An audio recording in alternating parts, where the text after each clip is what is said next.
যে সকালের যে চিত্রটি ভোগান্তির চিত্রটি ছিল মুসল্লিদের যে একেবারেই যানবাহন ছিল না, তারা পায়ে হেঁটে বিভিন্ন যানবাহনের মাধ্যমে ভেঙে ভেঙে রিকশায় মোটরসাইকেলে করে তুরাগ তীরে পৌঁছানোর চেষ্টা করেছিলেন আখির মোনাজাতের শরিক হতে, অংশ হতে। এবার মোনাজাত শেষে শান্তিপূর্ণভাবে মোনাজাত শেষ হলেও কিন্তু সেই ভোগান্তির পালা কিন্তু ফেরার পথেও আমরা দেখতে পাচ্ছি, যদিও কিন্তু সকালের তুলনায় এখন সীমিত পরিসরে গণপরিবহন কিছুটা চলাচল শুরু করেছে।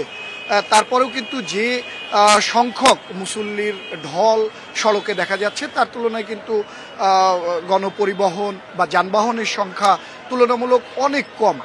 সেই জায়গায় কিন্তু আমরা দেখছি যে মুসল্লিরা এবং যারা সাধারণ যাত্রী বা অফিসগামী তারাও কিন্তু এই একই বিড়ম্বনার মধ্যে পড়েছেন। তারাও তাদের নির্দিষ্ট গন্তব্যে পৌঁছানোর জন্য দুর্ভোগ পোহাতে হচ্ছেন, গাড়ি ঘোড়া পাচ্ছেন না। অনেকে আবার অভিযোগ করছেন যদিও বা সিএনজি কিংবা পাবলিক পরিবহন পাওয়া যাচ্ছে, সেখানে ভাড়া বাড়িয়ে রাখার অভিযোগ কিন্তু তারা করছেন। আমরা এই মুহূর্তে বিমানবন্দর সড়কে কিন্তু দেখতে পাচ্ছি লাখো মুসল্লির ঢল তুরাগ তীর থেকে যে যার গন্তব্যে ঢাকার বিভিন্ন প্রান্তের উদ্দেশ্যে তারা সেই অভিমুখে যাত্রা করেছেন। এর ভিতরে অনেকেই অভিযোগ করছেন, বলছেন যে তারা সেখানে পর্যাপ্ত সংখ্যক গাড়ি পাননি, বিধায় তারা হেঁটে যাচ্ছেন, কেউ বা রিকশায় যেতে বাধ্য হচ্ছেন। এই মুহূর্তে বিমানবন্দর স্টেশনের সামনে কিন্তু আমরা একটা বড় অংশের উপস্থিতি জমায়েত দেখতে পাচ্ছি। তারা এই পর্যন্ত হেঁটে এসেছেন, আবার অনেকে ট্রেনে যাওয়ার জন্য বিমানবন্দর স্টেশনে অবস্থান নিচ্ছেন, যে ঢাকার মধ্যে যাওয়ার জন্য তারা কিন্তু এই ট্রেনের সহযোগিতা নেওয়ার চেষ্টা করছেন। যে এত দূরের রাস্তা হেঁটে যাওয়া তাদের পক্ষে সম্ভব হবে না, এবং গণপরিবহন যেহেতু স্বল্প, সবাই সেখানে উঠতে পারছে না। আমরা দেখছি যে একটি গণপরিবহন বা বাস এসে দাঁড়ালে সেখানে তার তুলনায় বেশ সংখ্যক পরিমাণ যাত্রী সেখানে ওঠার চেষ্টা করছেন, ঠেলাঠেলি ধাক্কাধাক্কির এক পর্যায়ে কেউ বা উঠতে পারছেন চাপাচাপি করে, আবার অনেকেই উঠতে পারছেন না। ফলে অনেকেই কিন্তু ট্রেনের মাধ্যমে যাওয়ার সেই চেষ্টা করছেন। আর একই সাথে কিন্তু যারা যাত্রী বা মুসল্লি তারা বলছেন যে শান্তিপূর্ণভাবে তারা এই যে মোনাজাত এবং বিশ্ব ইজতেমা শেষ করেছেন বটে, তবে যদি যাতায়াতের জন্য গণপরিবহনের সুব্যবস্থা আগে থেকেই তৈরি করা থাকতো তাদের জন্য এই মোনাজাত আরও শান্তিদায়ক হয়ে উঠত। তারা আবেদন জানাচ্ছেন, অনুরোধ করছেন কর্তৃপক্ষের কাছে যেন পরবর্তীতে ঢাকার বিভিন্ন প্রান্ত থেকে তুরাগ তীরে খুব সহজে পৌঁছানোর জন্য পরিবহনের ব্যবস্থা করা হয়। যে পরিবহনগুলো ঢাকার নির্দিষ্ট জায়গা থেকে বিভিন্ন প্রান্ত থেকে এই নির্দিষ্ট দিনে সকালে ছেড়ে আসবে, আবার এই আবদুল্লাপুর থেকে সেই পরিবহন যেন তাদের ঢাকার বিভিন্ন প্রান্তে পৌঁছে দিতে পারে, সেই আবেদন কিন্তু তারা একই সাথে জানিয়েছেন। এবং একই সাথে তারা যে ভোগান্তির কথা বলছেন, সেই ভোগান্তি যেন পরবর্তীতে আর তৈরি না হয়। এই আখেরি মোনাজাতে মুসলিম উম্মার শান্তি কামনা করে যেমন আসলে দোয়া করা হয়, এবং সেই সাথে কিভাবে ইসলামের পথে চলবেন, কিভাবে দিনের পথে চলবেন, যাতে সবাই দিনের পথে চলতে পারেন সেই জন্য দোয়া করা হয়েছে। ইজতেমার আখেরি মোনাজাত শেষ করার পরে মুসল্লিরা খিত্তায় খিত্তায় যারা অবস্থান নিয়েছিলেন, 3 দিন ধরে এখানে যারা অবস্থান করেছেন, দেশ বিদেশের আলেমদের কাছ থেকে যারা বয়ান শুনেছেন, তাদের এবার ফেরার পালা। তবে তারা অধিকাংশই আসলে ঘরে ফিরছেন না, তারা এইখান থেকে যে শিক্ষাটি নিলেন সেখান থেকে শিক্ষা নিয়ে তারা ফিরে যাবেন মহল্লায় মহল্লায়। কেউ 3 দিনের চিল্লায় বের হবেন, কেউ 40 দিনের চিল্লায় বের হবেন। এখান ইজতেমা ময়দানে যে শিক্ষাগুলো নিয়েছেন, মূলত সেই শিক্ষাগুলো বিভিন্ন মহল্লায় গিয়ে মানুষের কাছে পৌঁছে দিবেন, বার্তাটা পৌঁছে দিবেন, ইসলামের বার্তা পৌঁছে দিবেন।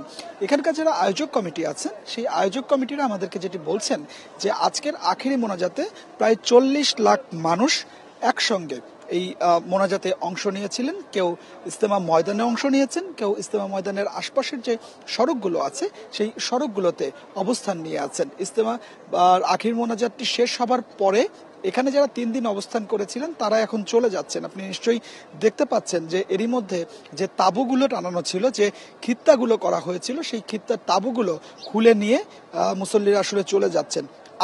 আগামীকাল থেকে যে আবার দ্বিতীয় পর্ব যেটি আসলে শুরু হবে, এরপরে আজকে আবার নতুন মুসল্লিরা আসবেন, তাঁবুটা নিয়ে তারা আবার অবস্থান করবেন।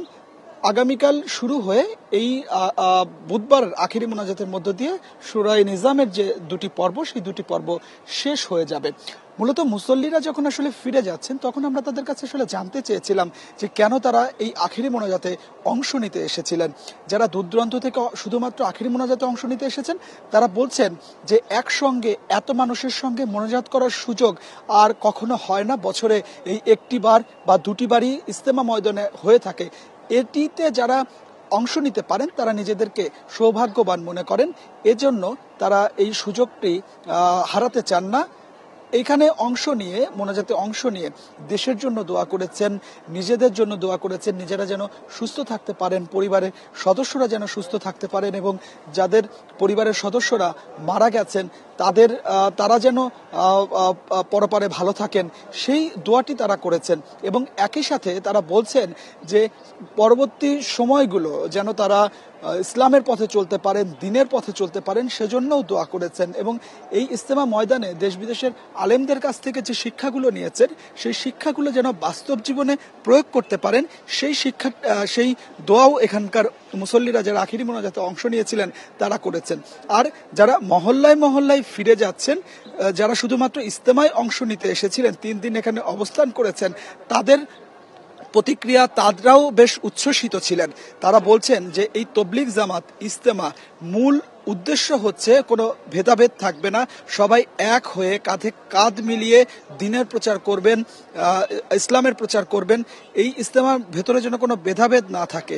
তারা বলছেন যে আগে যেমন এক হয়ে সবাই ইজতেমার অংশ নিত, 2টি পর্বে ইজতেমা হতো, প্রথম পর্বে 32 জেলা, পরের পর্বে 32 জেলা, কিন্তু 2019 সাল থেকে ইজতেমাকে কেন্দ্র করে যে সংঘর্ষের ঘটনা ঘটেছিল, এবছরও সংঘর্ষের ঘটনা ঘটেছে। এই 2024 সালের 17 ডিসেম্বর এই ধরনের সংঘর্ষ যেন আসলে না হয়, নিজেদের মধ্যে তারা কোনো ধরনের কোনো সংঘর্ষ চান না, কোনো ভেদাভেদ চান না, সবাই এক হয়ে ইজতেমা আবার করতে চান।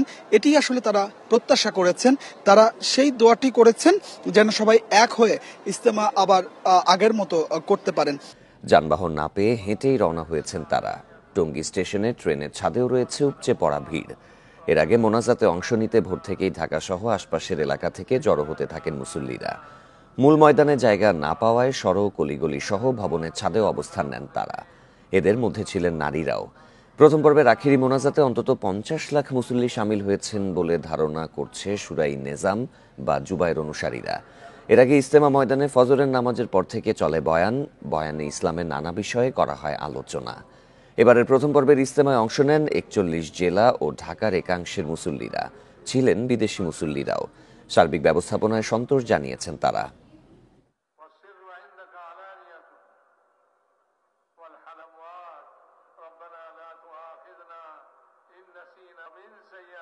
আমাদের দুনিয়া সেজন আখিরাত কল্যাণ হয়, এই কারণে আমরা করছি। সমস্ত মুসলিম উম্মার মাগফিরাত কামনা করছি।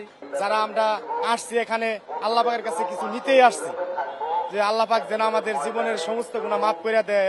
পাপ করছি, পাপ মুক্তির জন্য মানুষজন আসলে সমাগম হয়েছে, আল্লাহ দৌলদের সাথে জামাত করা পারছি, মুনাত করা পারছি, এটাই কামনা। আমার জীবনে অনেক ভুল ত্রুটি আছে, গুনাহ খাতা আছে, আল্লাহ তুমি মাফ করো, এদের ওসিলায় মাফ করে দিও, এইটুকু আমি বলছি।